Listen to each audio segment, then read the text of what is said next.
Hi hello welcome to post 360. నేను మీ మురళీరా. నాకు deputy CM అని చూస్తే సిగ్గేస్తుంది. సిగ్గుతో ఏం మాట్లాడాలో అర్థం కాదు. కానీ అమ్మ ఇటువంటి వ్యక్తిన ఆయన రాజకీయ పార్టీ పెట్టినప్పుడు నేను వెళ్ళి ఆన్లైన్ లో జనసేన పార్టీ సభ్యత్వానికి నమోదు చేసుకొని ఆ ఐడి కార్డు పొందిన వ్యక్తి నేనా?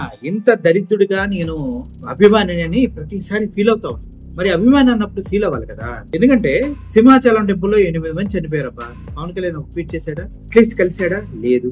అదే విధంగా ఒక బాలికని 14 సంవత్సరాల అమ్మాయిని దగ్గర 8-9 నెలలు 14 మంది టీడీపీ నాయకులు విచ్చలవిడిగా అమ్మాయిని రేప్ చేశారు. ఎవరైనా మాట్లాడా? మాట్లాడలా.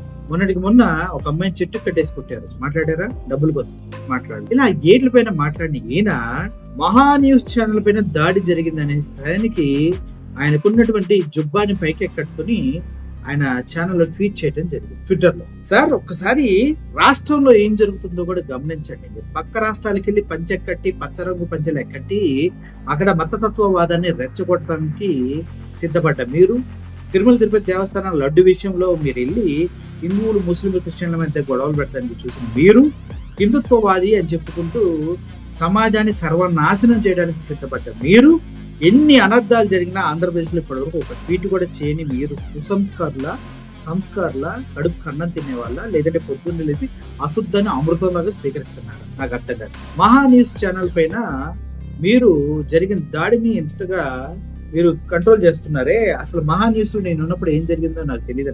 మీరు యుఎస్ నుంచి వచ్చినటువంటి ఎన్ఆర్ఎల్ దగ్గర నుంచి డబ్బులు కలెక్ట్ చేసిన విషయం మా అందరికి తెలిసి ఆ వీడియోలన్నీ మహా న్యూస్ ఛానల్ దగ్గర ఉన్నాయని తెలిసిన తర్వాత మీరు వంశీకి డబ్బులు ఇచ్చి ఆ న్యూస్ ఆపేసిన విషయం కూడా నాకు తెలుసు. నేను అక్కడే ఉన్నా రోజు. అందుకే మహా న్యూస్ ప్రతి ఫంక్షన్ కి మీరు వెళ్తారు, వంశీకి చాలా దగ్గరగా ఉంటారు. మహా న్యూస్ ఛానల్ ప్రధాన కార్యాలయంపై దాడిని గర్హనీయం అంట. హైదరాబాద్ లో మహా న్యూస్ ఛానల్ ప్రధాన కార్యాలయంపై చోటు చేసుకున్న దాడి గర్హనీయం. మీడియాలో ప్రచురితమయ్యే వార్తా కథనాలపై అభ్యంతరాలు ఉంటే తెలియజేసే విధానం ఒకటి ఉంటుంది. అందుకు భిన్నంగా దాడులకు పాల్పడతా సమంజసం కాదు. మహా న్యూస్ ఛానల్ పై జరిగిన దాడిని ప్రజాస్వామ్యవాదులు తప్పనిసరిగా ఖండించాలి. ఈ దాడి కారకులు అయిన వారిపై చట్ట ప్రకారం చర్యలు తీసుకోవాలి. తెలంగాణ రాష్ట్ర ప్రభుత్వానికి విజ్ఞప్తి చేస్తున్నా అంటే ఈయన సొంత మేనల్లుడిని జైలుకు పంపించారు, ఇబ్బంది పెట్టారు. ఒక మాట మాట్లాడి మహా న్యూస్ వంశీ కార్లపై దాడి చేస్తే మాత్రం ఈయనకు పొడుచుకొని వస్తుంది ఎక్కడి నుంచో. దీన్నే అంటారు ఎందుకులేండి. సో ఓవరాల్ గా మహా న్యూస్ వంశీ మన పవన్ కళ్యాణ్ గారు ఒకసారి కాపాడాడు. ఇప్పుడు పవన్ కళ్యాణ్ గారు వంశీ గారికి అండగా నిలుస్తున్నారు. అది మొత్తానికి మ్యాటర్ అయితే ఇందుట్లో అంతా గూడు పుటానియే, నీకేంటి నాకేంటి బ్యాచ్ ఇదంతా. ఇందుట్లో ఎటువంటి సందేహం.